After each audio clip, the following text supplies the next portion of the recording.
एक सेठ था, वो बहुत अमीर था। उसके परिवार में उसकी माता और पत्नी थी। वो अपनी जिंदगी में बहुत खुश था। उसके 3 बहुत अच्छे मित्र थे।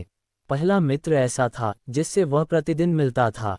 सेठ को ऐसा लगता था कि अगर एक दिन भी दोनों ना मिले तो दिन अधूरा सा है। सेठ का दूसरा मित्र भी था। दूसरा ऐसा था जिसे वह प्यार अवश्य करता था, पर मिलता था 1-2 सप्ताह में एक बार। और तीसरा मित्र ऐसा था जिसे वह महीनों के बाद कभी कभी मिल पाता था। तीसरे मित्र से मिलने के लिए सेठ को वक्त ही नहीं मिल पाता था। एक बार सेठ पर किसी ने मुकदमा कर दिया। सेठ के वकील ने कहा, देखो, मुकदमा बहुत सख्त है, इसलिए तुम्हें अपने आप को बचाने के लिए एक ऐसा गवाह तैयार करना होगा जो ये कहे कि वो तुम्हें अच्छे से जानता है और तुम पर लगे आरोप को गलत समझता है। सेठ वकील की बात सुनकर मन ही मन बहुत खुश हुआ, क्योंकि वो जानता था कि उसका पहला ही मित्र उसके कहने भर से ही बिना कोई सवाल किए उसके हक में गवाही देने को तैयार हो जाएगा। ये सोचकर सेठ अगले ही दिन अपने पहले मित्र के पास गया। उससे मिलकर सेठ बोला, मित्र, मुझ पर एक मुकदमा बन गया है। तुम्हारा बस एक काम है, तुम्हें मेरे साथ चलकर मेरे पक्ष में गवाही देनी होगी। मित्र ने कहा, देखो भाई, तुम्हारी मेरी मित्रता अवश्य है, लेकिन गवाही देने के लिए मैं तुम्हारे साथ एक पग भी नहीं जा सकता। ये कोर्ट कचहरी के कामों से मैं दूर ही रहता हूँ। मुझे माफ करना मेरे मित्र, लेकिन मैं ये नहीं कर सकता। ये सुनते ही सेठ बहुत निराश हुआ, दुखी भी हुआ, क्योंकि उसको इस बात की उम्मीद बिल्कुल भी नहीं थी। तभी उसे दूसरे मित्र का विचार आया। सेठ ने सोचा, चलो कोई बात नहीं, मेरा पहला ना सही दूसरा दोस्त मेरे काम जरूर आएगा। वो जरूर मेरे हक में गवाही देगा।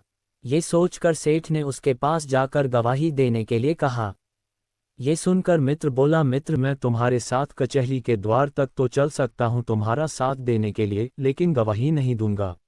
ये सुनते ही सेठ फिर दुखी हुआ। फिर उसे अपने तीसरे मित्र का ख्याल आया जिसे वह महीनों बाद थोड़ी देर के लिए मिलता था।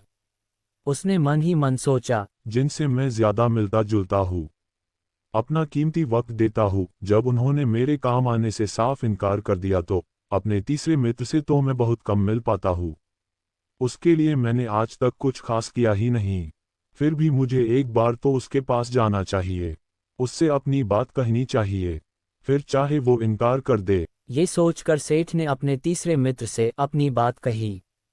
सेठ की बात सुनते ही तीसरे मित्र ने जोश के साथ कहा, मैं चलूंगा तेरे साथ और तेरे पक्ष में गवाही भी दूंगा, और मेरा दावा है कि यह मुकदमा समाप्त भी हो जाएगा और तू बरी हो जाएगा।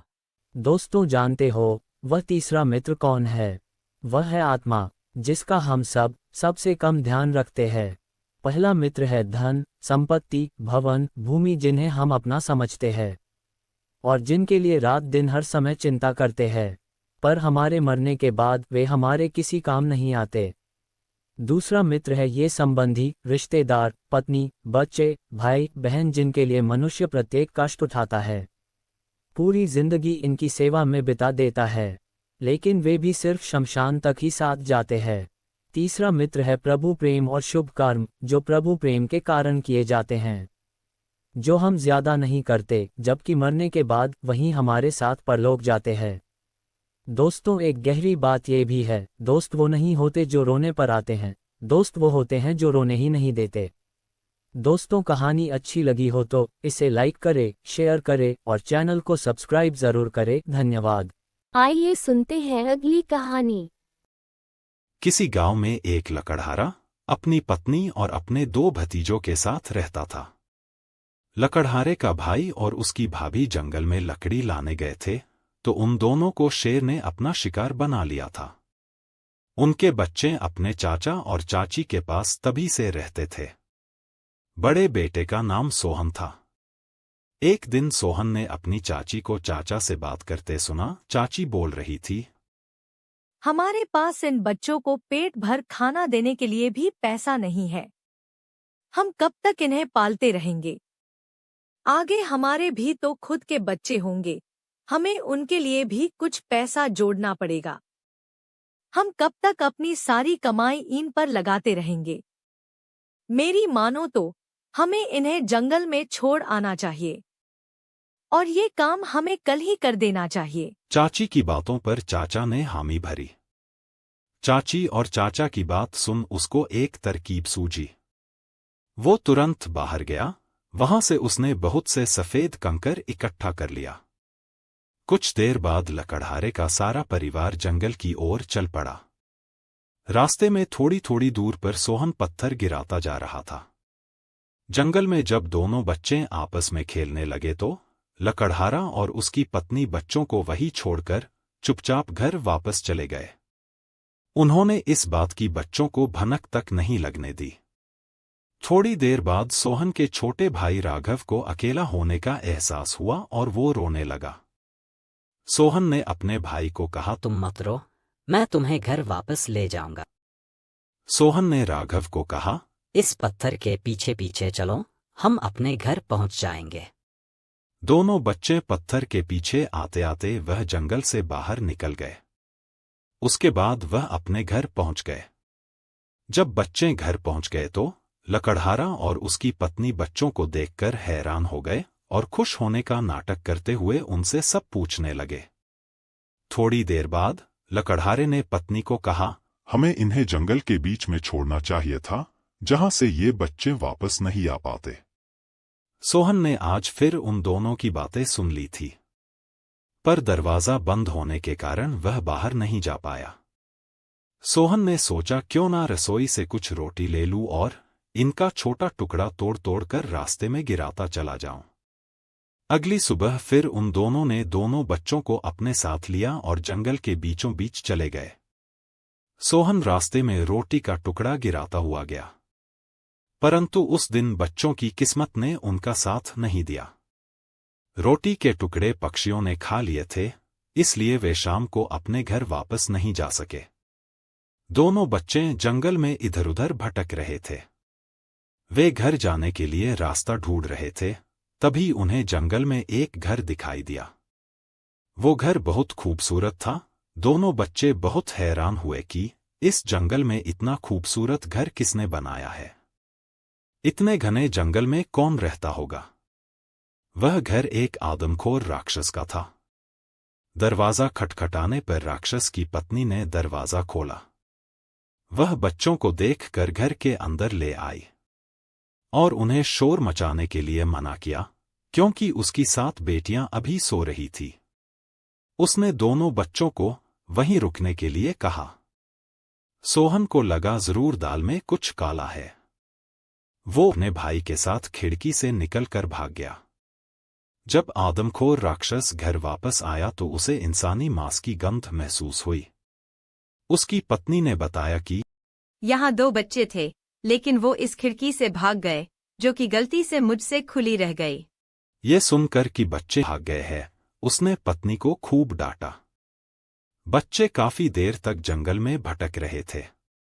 काफी देर के बाद दोनों जंगल से बाहर निकल गए। तभी उन्हें एक आदमी मिला। वह सभी बच्चों को अपने साथ घर ले गया और उनकी सारी कहानियां सुनी। वह आदमी अपनी पत्नी के साथ रहता था, जिसकी शादी के कई वर्ष बीतने के बाद भी उसके पास कोई बच्चा नहीं था। बच्चों को उसकी पत्नी ने उन्हें अपने पास ही रह जाने के लिए बोला।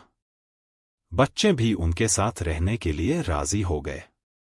उन्होंने आपस में खूब बातें की। इस कहानी से हमें यह शिक्षा मिलती है कि संसार में अगर बुरे लोग हैं तो अच्छे इंसान भी हैं, जो हमें सही वक्त पर मिल जाते हैं। आपको कहानी कैसी लगी कमेंट बॉक्स में लिखकर जरूर बताएं। अगर कहानी अच्छी लगी हो तो इसे लाइक करें, शेयर करें और चैनल को सब्सक्राइब जरूर करें। धन्यवाद। आइए सुनते हैं अगली कहानी। किसी गांव में एक बूढ़ा दंपति रहता था। एक दिन बूढ़ा खेत में काम कर रहा था। तभी एक घायल हिरण उसके खेत के बीचों बीच से भागने लगा। जब हिरण उसके करीब से जाने लगा, तब बूढ़े ने फुर्ती से अपनी कुदाल से उसके सिर पर मारा। हिरण वहीं ढेर हो गया। बूढ़े ने मृत हिरण को तुरंत झाड़ियों में छुपा दिया।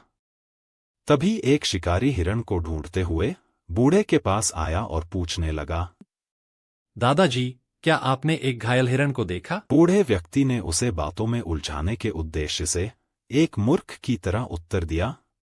मेरी खेत की सीमाएं पूछ रहे हो तुम?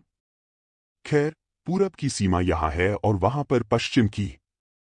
पर तुम मेरे खेत की सीमा क्यों पूछ रहे हो? नहीं नहीं दादाजी, मैं खेत की सीमा नहीं पूछ रहा, एक घायल हिरण के बारे में पूछ रहा हूं जो इसी खेत में आया था। ये सुनकर बूढ़ा फिर मूर्खों की तरह जवाब देने लग गया। मुझे पता है कि तुम्हारा क्या मतलब है, यही न कि इस बार फसल अच्छी होगी कि नहीं। लेकिन मैं यह अभी से कैसे कह सकता हूं, ये सब तो भगवान पर निर्भर करता है। नहीं, मैं फसल के बारे में नहीं, घायल हिरण के बारे में पूछ रहा हूं दादाजी। शिकारी ने खींचकर कहा। मैं अब और नहीं रुक सकता। शाम होने वाली ही है और मुझे भूख भी लगी है। मैं घर जा रहा हूं, तुम चाहो तो मेरे खेत में रुक सकते हो। यहां रुककर तुम्हें सारी रात मिल जाएगी खेत की सीमाएं और फसल के बारे में पता करने के लिए। बूढ़े आदमी ने कहा। इतना कहते हुए वह घर की ओर चल दिया। किस मूर्ख से पाला पड़ा है। बूढ़े के चक्कर में मैंने हाथ आए शिकार को गवा दिया। लगता है आज रात भूखा ही सोना पड़ेगा। ये सोचकर उसने भी अपना रास्ता ले लिया। घर आकर बूढ़े ने अपनी पत्नी से कहा, कल सुबह तुम मुझे जल्दी उठा देना। मैं एक हिरन मारकर जंगल में छुपा आया हूं। सवेरे जाकर मुझे उसकी बोटी बोटी काटकर उसे घर ले आना है, ताकि कल हमारी अच्छी सी दावत हो जाए। पत्नी ने उसे सुबह जल्दी उठा दिया और काम पर भेज दिया। बूढ़ा खेत में चला गया। उसने मरे हिरण के शरीर को कई टुकड़ों में काट डाला। जब सारा शरीर बोटियों में तब्दील हो गया तो उसने मांस के टुकड़ों को पत्नी और उसके नाम पर 2 हिस्सों में बराबर की अनुपात में बांटना चाहा, ताकि उसकी पत्नी उससे ज्यादा ना खा ले। पहले उसने अपना हिस्सा लगाना शुरू किया। अपने दैनिक कामों के आधार पर एक एक बोटी गिनती करते हुए अपना हिस्सा अलग करने लगा। यह सुबह मुंह धोने के लिए, यह तंबाकू चबाने के लिए, यह मवेशियों को खेतों में भगाने के लिए, यह टुकड़ा खेत जोतने के लिए। इस तरह उसने अपने दैनिक कामों के आधार पर अपने हिस्से का मांस अलग किया। फिर उसने अपनी बूढ़ी पत्नी का हिस्सा लगाया। यह सुबह मुंह धोने के लिए, यह तंबाकू चबाने के लिए, कपास की कताई के लिए, यह कपास की धुनाई के लिए, यह कपड़ा बुनाई के लिए, यह खाना बनाने के लिए, यह कुएं से पानी निकालने के लिए। गिनती करने पर उसने पाया कि पत्नी के हिस्से में उसके हिस्से से कहीं अधिक मांस आ गया है। यह देखकर वह क्रोधित हो गया। उसे विश्वास नहीं हो रहा था कि एक महिला का हिस्सा पुरुष के हिस्से से बड़ा कैसे हो सकता है। उसने 2 हिस्सों में बंटे मांस के टुकड़ों को फिर से एक किया और नए सिरे से विभाजन करना शुरू किया। इस बार फिर से उसने अपना हिस्सा अपने दैनिक कामों के आधार पर अलग किया। इस बार भी वो संतुष्ट नहीं हुआ। उसने फिर से सभी गोश्त को एक साथ मिलाया। हर बार एक हिस्सा ज्यादा और एक कम बैठता। हर बार उसकी पत्नी का हिस्सा ज्यादा बैठता और उसका कम। उसने बार बार विभाजित किया, लेकिन एक बार भी हिसाब बराबर नहीं बैठा। हिस्से के बंटवारे के चक्कर में दिन ढल गया। शाम हो गई। दूसरी तरफ दिन ढलने पर भी जब पति घर नहीं लौटा तो पत्नी आग बबूला हो गई। काफी इंतजार करने के बाद फिर उसने मुर्गी का इंतजाम किया और खाना बनाया।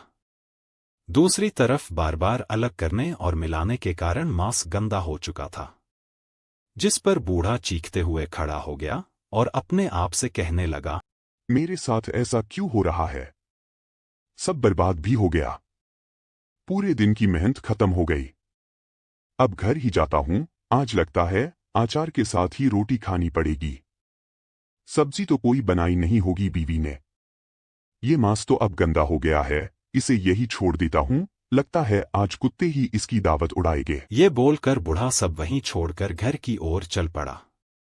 घर पहुंचकर पति जब खाने के लिए बैठा तो मांस देखकर हैरानी से पत्नी से पूछा, ये मांस कहाँ से आया? पत्नी ने कहा, तुम्हारे आने में देर हो रही थी, इसलिए एक मुर्गी को मारकर पका लिया। तुम्हारे बंटवारे के इंतजार में बैठी रहती तो रात का खाना ही नहीं बनता। पत्नी ने चतुराई से अपना काम निकाल लिया था। बूढ़ा सोचने लगा, मुझे इसके हिस्से में मुर्गी मारने वाले काम को भी शामिल करना चाहिए, लेकिन ऐसा करने पर इसका हिस्सा अधिक हो जाता। क्या करूं? इस तरह तो इसके हिस्से बढ़ते ही जाएंगे। लेकिन यह सच है दोस्तों की वाकई में औरत का काम पुरुष से कहीं अधिक होता है। वह मुसीबत में भी तुरंत फैसला करके कोई ना कोई रास्ता निकाल ही लेती है।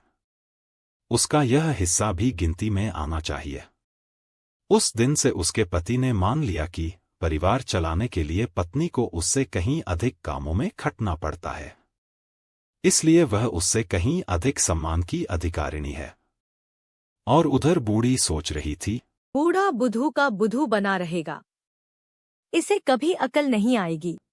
दोस्तों कहानी अच्छी लगी हो तो इसे लाइक करें, शेयर करें और चैनल को सब्सक्राइब जरूर करें। धन्यवाद।